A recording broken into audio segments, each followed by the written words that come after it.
বছরের মতো এই বছরে তো মাধ্যমিক পরীক্ষার্থীদের পাশে দাঁড়ালেন, কি বলবেন? আমি বলি যে জানেন আমাদের মানবিক মুখ্যমন্ত্রী মমতা বন্দ্যোপাধ্যায় মুখ্যমন্ত্রী হওয়ার পরে 2011 সাল থেকে শিক্ষা ব্যবস্থার আমূল পরিবর্তন।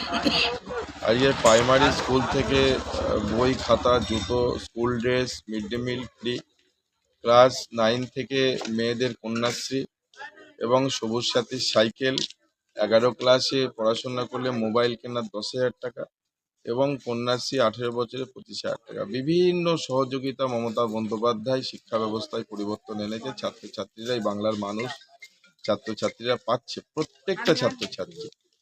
তো স্কলারশিপ আছে, স্টুডেন্ট ক্রেডিট কার্ড।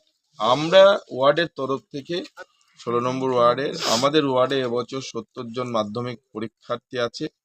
প্রতি বছরের ন্যায় এবছরেও আমরা প্রত্যেকটা স্টুডেন্টের বাড়িতে গিয়ে পাড়ায় গিয়ে আমরা মাধ্যমিক পরীক্ষার কিছু সামগ্রী এবং তাদের পাশে দাঁড়িয়ে উৎসাহ দেয়া, যাদের জীবনের প্রথম বড় পরীক্ষায় তারা মানসিক প্রস্তুতিটা ভালোভাবে নেয়। নিশ্চিতভাবে প্রত্যেকটা পরিবারের গার্জিয়ান পিতা মাতা তাদের তো সহযোগিতা করছেই, আর এমনি আমাদের ওয়ার্ড আর্থিক দিক দিয়ে অনেক অনুন্নত পিছিয়ে আছে। তো আমরা এই পরীক্ষার সামগ্রী একটি করে বোর্ড, মাধ্যমিকের অ্যাডমিট টাকার কভার ফাইল, একটি স্কেল, একটি পেন্সিল, একটি পেন, একটি রবার, এটা দিয়ে তাদের পাশে থাকার একটু সহযোগিতার চেষ্টা করি। কতজন ছাত্রছাত্রী পরীক্ষা দিচ্ছে বছরে? আমাদের ওয়ার্ডে এবছর 70 জন পরীক্ষা দিচ্ছে। আপনার নাম্বার পরিচয়? বৃন্দাবন প্রামাণিক, কাউন্সিলর, শান্তিপুর পৌরসভা, 16 নম্বর ওয়ার্ড। দুদিন পরে তো মাধ্যমিক পরীক্ষা, কাউন্সিলর এসেছিল, কি বলবেন? কাউন্সিলর এসেছিল, আমাদের board, file, pen, pencil, rubber দিয়ে সহযোগিতা করেছে এবং আমরা সারা বছর ধরে চেষ্টা করছি ভালো রেজাল্ট করার জন্য এবং সেটাই করার চেষ্টা করব। এবং তিনি বললেন পশ্চিমবঙ্গের মধ্যে 100-র মধ্যে থাকার চেষ্টা করার আমরা থাকবো এবং তার সম্মানটা রাখবো।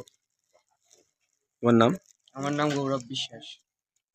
ভালো করে পরীক্ষা দেওয়া।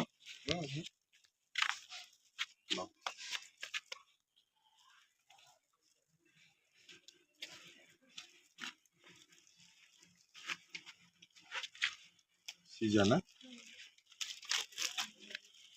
ঠিক আছে, সব খুব ভালো করে পরীক্ষা দেওয়া, যাতে আমরা ওয়ার্ডের একটা সম্মান থাকে, আর চলার জন্য সম্মান ভাই নমস্কার করতে হবে না। এই থাক থাক থাক, সবাই ভালো থাকবে। ঠিক আছে, ভালো ভালো থাকবে।